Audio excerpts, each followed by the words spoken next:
یا رسول اللہ مدد، یا رسول اللہ، یا رسول اللہ مدد، یا رسول اللہ مدد۔ سعد حسین رضوی کی ویڈیوز وائرل ہے جس میں وہ بار بار یہ کہتے رہے کہ ہم مذاکرات کے لیے تیار ہیں، ہم آؤ بیٹھو۔ ہم سے کہا گیا تھا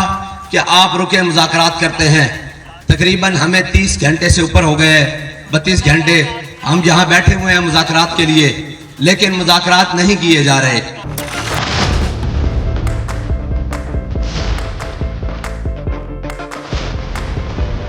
اور پھر ایسے خوفناک مناظر ہے کہ گویا جیسے کشمیر میں ہم دیکھتے ہیں کہ بھارتی فوج جو کشمیریوں کے ساتھ ظلم کرتی ہے، وہاں پر آنسو گیس، شیلنگ، سیدھی گولیاں۔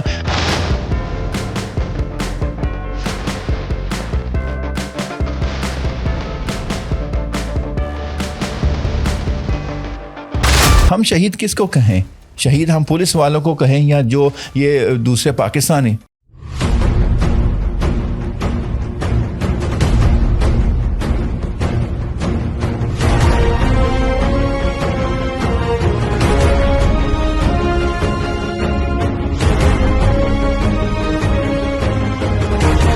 ہمیں یہاں پر بولنا پڑے گا، ہمیں یہاں پر کہنا پڑے گا کہ ظلم کی ایک حد ہوتی ہے۔ نہیں مار سکتے، جاؤ، میں تمہیں اللہ کا واسطہ دیتا ہوں واپس چلے جاؤ، تمہیں میں رسول اللہ کا واسطہ دیتا ہوں واپس چلے جاؤ، میں تمہیں تمہاری حلالی ماؤں کا واسطہ دیتا ہوں واپس چلے جاؤ۔ ہزاروں لوگ جیلوں سے بھرے ہوئے تو ایسا ظلم، ایسی ظلم کی داستان کہ رونگٹے کھڑے ہو جائیں، دل کانپ جائے کہ ایسا بھی ہو سکتا ہے، مگر اس کا انجام کیا ہوا۔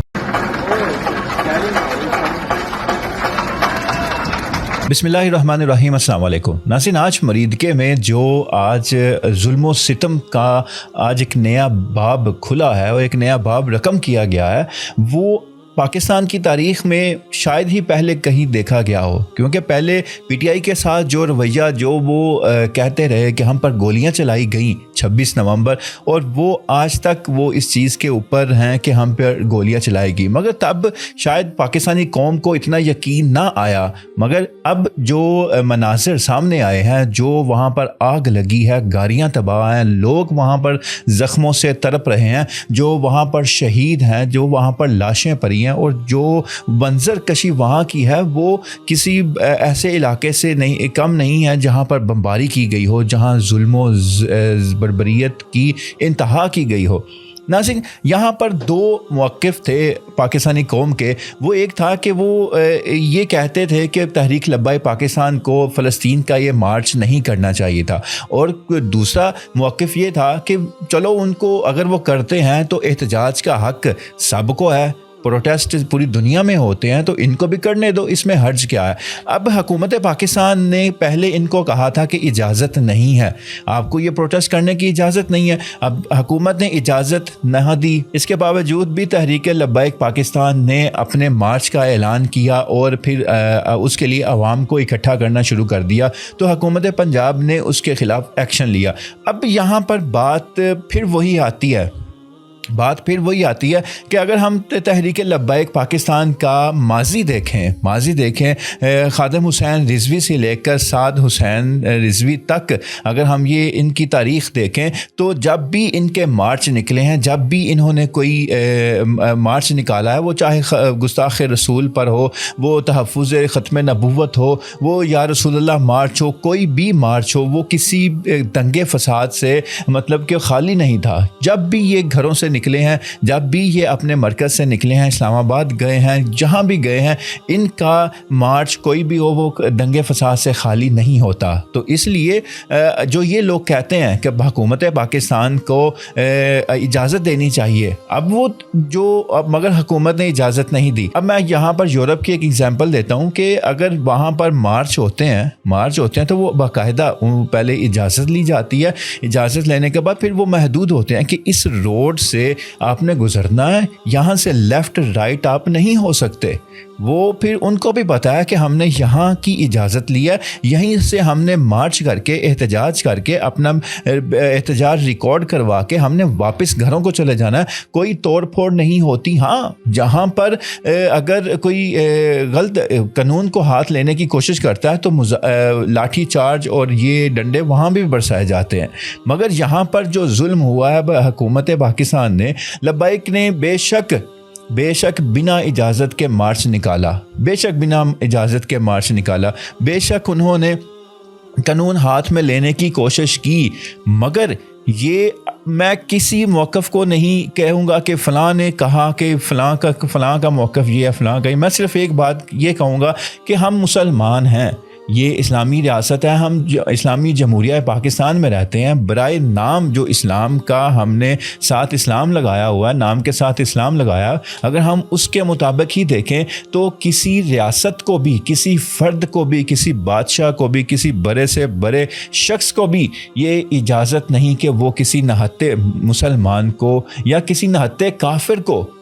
بلا جواز کے وہ قتل کر دے یا گولی چلا دے، اس کو مار دے، یہ ریاست کو بھی اجازت نہیں ہے۔ جیسے ایک عام شہری کو اجازت نہیں ہے کہ وہ قتل نہیں کر سکتا، گولی نہیں چلا سکتا، اس کے لیے عدالتیں موجود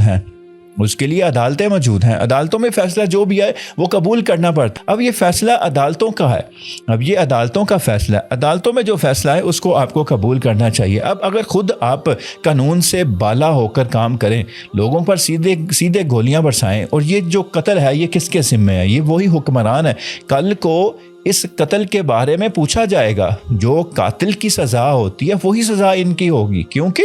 کوئی جواز نہیں ہے ان کے پاس، کوئی جواز نہیں ہے۔ یہ صرف نکلے تھے احتجاج کرنے، ٹھیک ہے، بے شک یہ دنگا فساد انہوں نے کرنا تھا، یہ کسی اور طریقے سے روک سکتے، مگر یہ قتل کرنے کی اجازت، سیدھا گولیاں چلانے کی اجازت نہ اسلام دیتا ہے، نہ رسول اللہ صلی اللہ علیہ وسلم کی تعلیمات دیتی ہیں، نہ کوئی اور، نہ قانون اجازت دیتا ہے کہ اگر کوئی احتجاج کرنے نکلے۔ یہ ریاست کے خلاف بغاوت کیسے ہو گئی؟ مطلب یہ کون سا، یہ کہنے جا رہے تھے کہ ہم نے اسلام آباد پر قبضہ کرنا ہے، ہم نے وہاں پر جا کر یہ کرنا ہے، وہ تو مذاکرات کے لیے بھی تیار تھے۔ سعد حسین رضوی کی ویڈیوز وائرل ہے جس میں وہ بار بار یہ کہتے رہے کہ ہم مذاکرات کے لیے تیار ہیں، ہم آؤ بیٹھو ہمارے ساتھ بات چیت کرو۔ انہوں نے کہا ہم 32 گھنٹے سے یہاں بیٹھے ہوئے ہیں، 32 گھنٹے سے بیٹھے، ہمارے ساتھ کوئی مذاکرات کرنے نہیں آ رہا۔ جو 4 بندے پہلے بھیجے تھے اس کو انہوں نے گرفتار کر لیا، روک لیا، اس کے بعد دوبارہ پھر ہم نے 4 بندوں کی ٹیم بنا کر بھیجی مذاکرات کے لیے، اس کو بھی انہوں نے واپس نہیں آنے دیا اور ان کو بھی وہیں روک لیا کہ ہمیں کوئی ہمیں صورتحال کا پتہ نہ چلے کہ اصل صورتحال کیا ہے۔ پھر جیسے ہی رات پڑی اور پھر ایسے خوفناک مناظر ہے کہ گویا جیسے کشمیر میں ہم دیکھتے ہیں کہ بھارتی فوج جو کشمیریوں کے ساتھ ظلم کرتی ہے، وہاں پر آنسو گیس، شیلنگ، سیدھی گولیاں، وہ تو ایک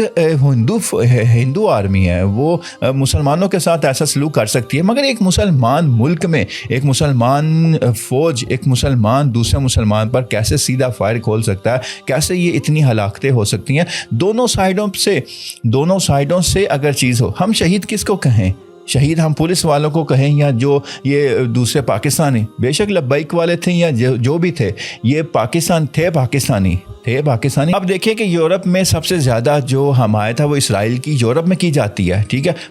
ان کی حکومتیں باقاعدہ اسرائیل کے ساتھ معاہدے میں تجارت کرتی ہیں، سارا کچھ کرتی ہے، وہاں پر بھی معاہدے ہوتے ہیں، انہوں نے بھی روکنے کی کوشش کی، وہ بھی روکنے کی کوشش کرتے ہیں، مگر کسی بھی ملک نے کسی بھی اپنے شہری پر فلسطین کے احتجاج کے دوران کبھی گولی نہیں چلائی، کبھی لاٹھی چارج انہوں نے کیا، روکنے کی کوشش کیا کہ جب قانون کو ہاتھ میں لینے کی کوشش کی گئی تھا، کیونکہ ان کا جواز تو یہی ہے نا کہ قانون کو ہاتھ میں لینے کی کوشش کرتے ہیں، یہ دنگا فساد کرتے ہیں تو ان کے ساتھ بھی ہم ایسا ہی سلوک کریں گے۔ دنگا فساد پہلے کہاں سے شروع ہوا یہ پہلے دیکھ لینا چاہیے، دنگا فساد کہاں سے شروع ہوا؟ دنگا فساد حکومت والی سائڈ سے شروع ہوا۔ یہ تو ابھی اکٹھے ہو رہے تھے، انہوں نے لانگ مارچ لے کر جانا تھا، انہوں نے ابھی شروع بھی نہیں کیا تھا، مطلب یہ ابھی آ کر اپنے مرکز میں بیٹھے تھے تو پولیس نے آ کر ہلا بولا اور آ کر انہوں نے ان کی گرفتاریاں شروع کی اور ان کو آنسو گیس کی شیلنگ اور اس طرح کی چیزیں ان کو روکنے کے لیے یہ کام کیے، یہ اقدامات کیے، مگر سٹارٹ بھی انہوں نے کیا اور پھر اینڈ بھی انہوں نے کیا۔ اس دوران جو بھی ہوتا رہا وہ کسی بھی صورت ناقابل قبول ہے۔ یہ اگر کل کو کوئی اور احتجاج کرنے نکلتا ہے، یہ جو آج جماعتیں خاموش ہیں، جو لوگ خاموش ہیں، جو چپ سادے بیٹھے ہیں، وہ کل کو اگر ان کے اوپر کوئی ایسا وقت آتا ہے، وہ بھی احتجاج کو اپنا حق سمجھتے ہیں، وہ باہر نکلتے ہیں، ان کے ساتھ بھی ریاست ایسا ہی سلوک کرتی ہے، تو پھر وہ کیا کریں گے؟ اس لیے ہمیں یہاں پر بولنا پڑے گا، ہمیں یہاں پر کہنا پڑے گا کہ ظلم کی ایک حد ہوتی ہے۔ ایسے تو ظلم نہیں رکے گا، بلکہ لوگ تھوڑی دیر کے لیے خاموش ہوں گے، مگر پھر جو نفرت ان کے اندر پکتی رہے گی وہ دشمن کے بھی کام آئے گی، اور پھر جو یہ دشمنی بڑھے گی، اور پھر ایک وقت آئے گا کہ یہ پوری قوم ہی اٹھ کھڑی ہوگی، اور پھر گولیاں بھی کام نہیں آئیں گی۔ اس لیے بڑے سے بڑے آپ دیکھ لیں ظالم جابر، ان کا آج کیا حال ہوا۔ اس سے میں اگر بشار الاسد کی بات کروں تو اس نے ایسی جیلیں، ایسے ہزاروں لوگ جیلوں سے بھرے ہوئے، تو ایسا ظلم، ایسی ظلم کی داستان کہ رونگٹے کھڑے ہو جائیں، دل کانپ جائے کہ ایسا بھی ہو سکتا ہے۔ مگر اس کا انجام کیا ہوا؟ وہ آج کہاں بیٹھا ہوا ہے؟ کہاں گیا اس کا ظلم؟ کہاں گئی اس کی جیلیں؟ کہاں گیا ان کا پیسہ؟ کہاں گیا کہاں گئی اس کی طاقت، اس کی پاور کہاں گئی؟ کہیں بھی نہیں۔ اس لیے ظلم سے کبھی کچھ نہیں ہو سکتا۔ بیٹھ کر آرام سے، امن سکون کے ساتھ بیٹھ کر اگر بات چیت سے مسائل حل ہوں تو وہ زیادہ بہتر ہے۔ دونوں سائڈ سے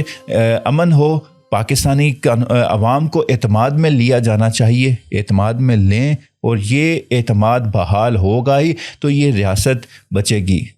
اللہ حافظ۔